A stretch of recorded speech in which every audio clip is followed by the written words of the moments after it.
नमस्ते।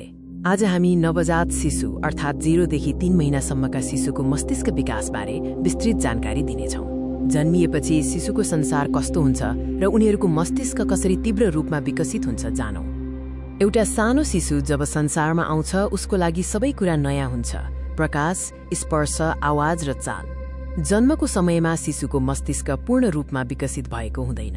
पहिलो 3 महिनामा शिशुको मस्तिष्क लगभग हरेक दिन 1% बढ्छ।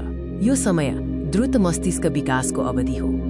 शिशुले सोचेर होइन, आफ्ना 5 ज्ञानेन्द्रियहरू मार्फत संसार बुझ्छ। हेराई, सुनुवाई, गन्ध, स्पर्श र स्वादको माध्यमबाट शिशुले आफ्नो वातावरणलाई ग्रहण गर्छ। शिशुले 20 देखि 30 सेन्टिमिटरसम्म मात्र देख्न सक्छ, जुन आमाबाबुको अनुहारको दूरी हो। आमाको आवाज गर्भदेखि नै चिन्छ र कोमल स्पर्शले मस्तिष्कमा सुरक्षाको संकेत पठाउँछ। शिशुलाई आमा वा बुबाको छातीमा राख्नु एउटा जैविक चमत्कार हो। यसको साथै स्तनपान मस्तिष्कको लागि इन्धन हो। स्किन टु स्किन सम्पर्कले मुटुको चाल र श्वास प्रश्वास स्थिर बनाउँछ, तनाव कम गर्छ र बन्धन हार्मोन अक्सिटोसिन बढाउँछ। जब शिशुले सुरक्षित महसुस गर्छ, मस्तिष्क सिक्ने मोडमा प्रवेश गर्छ।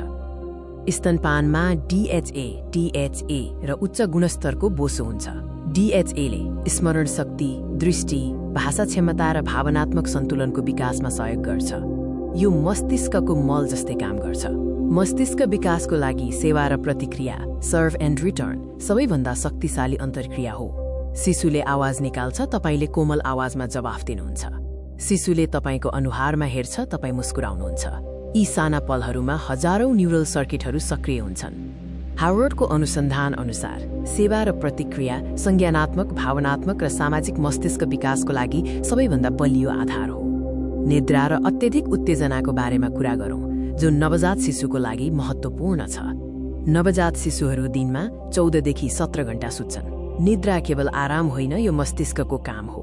निद्राको बेला मस्तिष्कले सूचनाहरू सञ्चय गर्छ र न्युरल मार्गहरूलाई बलियो बनाउँछ। शिशुको स्नायु प्रणाली धेरै कमजोर हुन्छ। धेरै उत्तेजनाले मस्तिष्कको विकासमा हानि पुर्याउन सक्छ। त्यसैले फोन, स्क्रिन, टेलिभिजन र चर्को आवाजबाट बच्नुहोस्।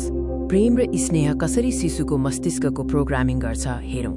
पहिलो 3 महिनामा लगातारको प्रेमले सुरक्षित लगाव, विश्वास, भावनात्मक स्थिरता र भविष्यको आत्मविश्वास सिर्जना गर्छ।